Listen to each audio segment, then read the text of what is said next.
पास लोग हैं, पॉपुलेशन के अंदर काफी लोग हैं, बच्चे भी हैं, छोटे भी हैं, बड़े भी हैं, सब है। अब इसके अंदर हमें एक बात समझनी है कि एज डिस्ट्रीब्यूशन क्या होती है। एज डिस्ट्रीब्यूशन का मतलब ये होता है कि बच्चे किस तरीके से डिवाइड हुए हैं।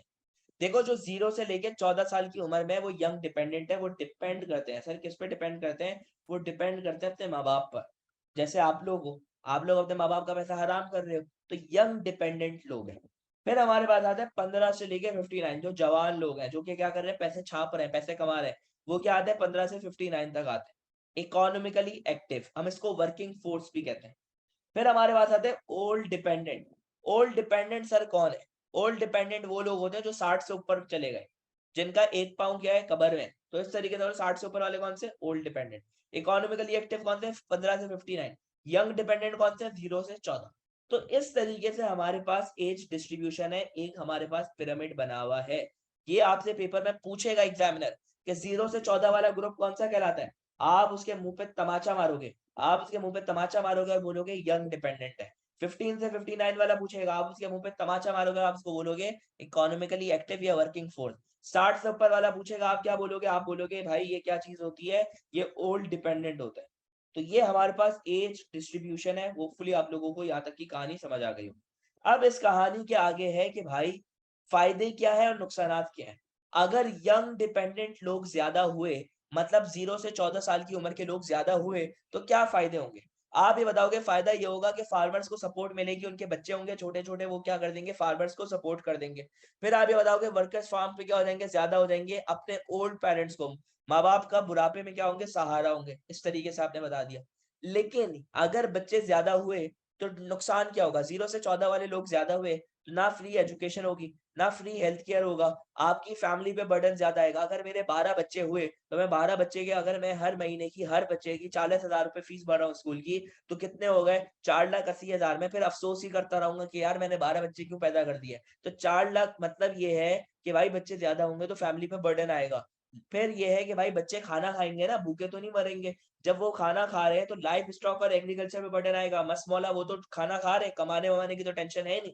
जैसे आप लोग हो, मस्त मौला पढ़ रहे हो, मस्त मौला क्या कर रहे हो, खाना खा रहे हो, मस्त मौला क्या कर रहे हो, माँ बाप का पैसा हराम कर रहे हो। तो लाइफ स्टॉक और एग्रीकल्चर क्या हुआ, ये आपके ऊपर क्या हो गया, एक तरीके से जो बर्डन है वो क्या हो जाएगा, आएगा। फिर आप ये बताओगे कि भाई चाइल्ड लेबर, जब फार्मर और जब काम करवाते हैं तो चाइल्ड लेबर की वजह से क्या होता है, बैन लग सकता है। तो there are chances of ban of child labour due to child labour. Child labour की वजह से क्या लग सकता है, बैन।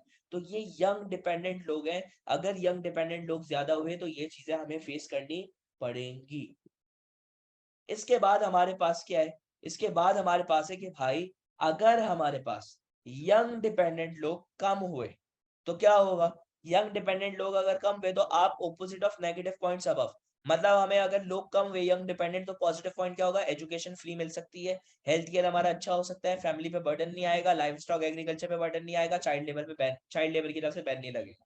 नेगेटिव पॉइंट के अंदर क्या था कि फार्मर्स के लिए कोई बंदा नहीं होगा, वर्कर्स कम हो जाएंगे, ओल्ड पेरेंट्स को सपोर्ट कौन करेगा? उलट सुलट, मतलब दिमाग से सोच के लिखना होता है और कुछ नहीं। फिर हमारे पास है अगर वर्किंग फोर्स ज्यादा होगी, मतलब कमाने वाले ज्यादा हुए, तो लेबर फोर्स क्या हो गई? ज्यादा। लेबर फोर्स ज्यादा होगी तो प्रोडक्शन क्या होगी? ज्यादा। प्रोडक्शन ज्यादा होगी तो इनकम क्या होगी? ज्यादा। लाइफ स्टाइल क्या हो जाएगा? बेहतर। लाइफ स्टाइल बेहतर होगा तो टैक्सेस क्या करूंगा? ज्यादा दूंगा। तो ये फायदे हो गए। नुकसानात क्या है? अगर वर्किंग फोर्स ज्यादा होगी तो जॉब अपॉर्चुनिटीज कम होंगी। क्योंकि देखो, अगर फॉर एग्जांपल अगर कराची के अंदर सिर्फ एक टीचर है, वो है MYM, फिर मैं क्या करूंगा, मैं अपनी तरफ से भाई जिसका जो दिल चाह रहा है मैं सबको लूटूंगा। लेकिन अगर कराची के अंदर बहुत सारे टीचर्स हैं तो फिर मैं क्या करूंगा, मैं अपनी मार्केट को बचाऊंगा। मैं देखूंगा यार मेरी मार्केट किस तरीके से चल रही है, उस हिसाब से फीस स्ट्रक्चर बनाऊंगा, सारी चीजें करूंगा। तो हमारे पास क्या है कि भाई अगर लोग ज्यादा होते हैं तो जॉब अपॉर्चुनिटीज कम हो जाती है। अनएम्प्लॉयमेंट क्या होती है? बढ़ जाती है। अनएम्प्लॉयमेंट क्या हो जाती है? बढ़ जाती है। उसके बाद आप ये बताओगे क्राइम रेट बढ़ सकता है अगर लोगों को जॉब नहीं मिलेगी। लोग कम तनख्वाहों पे काम करना शुरू कर देते हैं। जैसे कि अभी हर जिसको देखो ना, गली मोहल्ले में हर कोई क्या बन जाता है? टीचर बन जाता है। जब हर कोई जब टीचर बन जाता है ना, तो लोग सस्ती तनख्वाहों में काम करना शुरू कर देते हैं। बहुत कम तनख्वाह में भी क्या कर रहे हैं? पढ़ा रहे हैं स्कूल्स के अंदर। 40-40, 50-50 हजार रुपए लेते हैं और उसके अंदर क्या करते हैं? फुल टाइम पे पढ़ा रहे हैं। मतलब उनको सैल्यूट है कि वो पढ़ा रहे हैं। तो उसमें आप क्या करोगे कि भाई लोग ज्यादा है, तो क्या होगा कि आपका भी फिर वैल्यू गिर जाएगी। जैसे कि अगर एक बंदा 35,000 में फुल टाइम बंदा काम कर रहा है और फिर मुझे स्कूल क्यों हायर करेगा कि भाई आप विजिटिंग पर आ रहे हो, आप पर सेशन के हिसाब से चार्ज कर रहे हो, तो वो मुझे क्यों हायर करेगा? तो लो वेजेस, तनख्वाहें कम हो जाएँगी। प्रेशर आएगा ऑन रिसोर्सेज क्योंकि वर्किंग फोर्स भी तो खाती है ना। एग्रीकल्चर पे बर्डन आएगा, लाइफ स्टॉक पे बर्डन आएगा, हेल्थ सेक्टर पे बर्डन आएगा, इन सारी चीज़ों पे बर्डन आएगा। अगर वर्किंग फोर्स कम हुई, 15 से 59 वाले लोग कम हुए, तो क्या फ़ायदा होगा? तो आप ये बताओगे फ़ायदा सबसे पहले ये होगा, जॉब अपॉर्च्युनिटीज़ ज़्यादा होगी, अनएम्प्लॉयमेंट रेट क्या होगा? कम रहेगा। लो वेजेस आपके पास क्या होंगी? वेजेस क्या हो जाएँगी? तनख्वाहें ज़्यादा हो जाएँगी। प्रेशर नहीं आएगा ऑन रिसोर्सेज़। तो ये सारी कहानी आप बता दोगे। इसी तरीके से नेगेटिव पॉइंट ये लेबर ही नहीं होगी, प्रोडक्शन ही नहीं होगी, टैक्सेस कहाँ से आएँगे? तो ये सारी चीज़ें। अगर ओल्ड डिपेंडेंट लोग ज़्यादा हैं, तो ओल्ड डिपेंडेंट लोगों का फ़ायदा क्या है? सबसे पहला फ़ायदा ये है कि ये जो है they are very good advisors. ये आपको दुनिया के अंदर हमें लग रहा होता है यार ये अब इनकी कौन बुढ़ापे में बात सुने, क्योंकि मोस्टली क्या होता है अब हम इतने क्विक हो गए ना कि हमें हर चीज क्या चाहिए, जल्दी चाहिए। अब मैंने बहुत सारे ऐसे जगहों पे चीजों को, जाहिर सी बात है as a teacher, as a बहुत सारी चीजों पे हम चीजों को ऑब्जर्व कर रहे होते हैं। अब होता ये है कि जैसे अगर हम किसी उसके साथ बैठे ना, एजेड बंदे के साथ, वो एजेड बंदा आपने नोट करा होगा कि वो स्लो बोलते हैं। अब वो स्लो बोलते हैं ना, तो हम इतने क्विक हो गए कि हमारे दिमाग में आता है यार जल्दी बोलो, पनवेल के लिए निकलना है। तो वो क्या है कि वो हम उनकी बात सुनते नहीं, हम बोलते हैं हाँ, हाँ, सही है, सही है, सही है।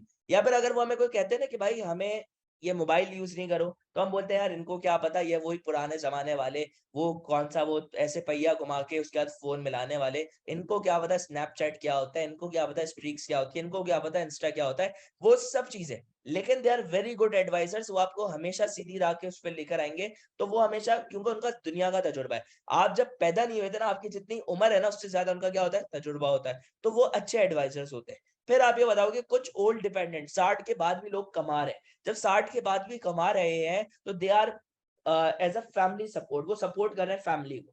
नेगेटिव पॉइंट क्या है? इनकी वर्किंग पावर इतनी नहीं होती, मतलब ये एफिशिएंटली काम नहीं कर सकते। कितना एफिशिएंटली काम कर लेंगे? फिर आप ये बताओगे इनकी वजह से कुछ हद तक इकोनॉमी पे बर्डन आता है। सर इकोनॉमी पे बर्डन कैसे आता है? इकोनॉमी पे बर्डन इस तरीके से आता है कि आप ये बात बताओगे कि पेंशन होती है ना, जो रिटायर्ड ऑफिसर्स होते हैं उनको पेंशन मिलती है। तो अगर ओल्ड डिपेंडेंट ज़िंदा रहेगा या फिर ओल्ड डिपेंडेंट अगर ज़्यादा होंगे तो उनकी पेंशन्स जा रही हैं। अब बच्चा कहता है सर अगर मर भी गए तो भी तो पेंशन जाएगी। लेकिन बेटा अगर वो ज़िंदा है और अगर काम कर रहे हैं तो ज़्यादा फ़ी हो जा रही हैं। फिर बीमार भी ज़्यादा होते हैं तो हेल्थ सेक्टर पे भी बर्डन आता है। फैमिलीज़ पे बर्डन आता है क्योंकि उनको वो बाद में काम नहीं कर रहे हैं, तो उनको कोई यंग बंदा फैमिली का सँभाल रहा होता है। तो हमें कहना नहीं चाहिए कि वो हमारे लिए बर्डन है, लेकिन ज्योग्राफी के हिसाब से वो हमारे लिए बर्डन ही है। फिर आप ये बताओगे ओल्ड डिपेंडेंट अगर कम हुए, तो वही उल्टा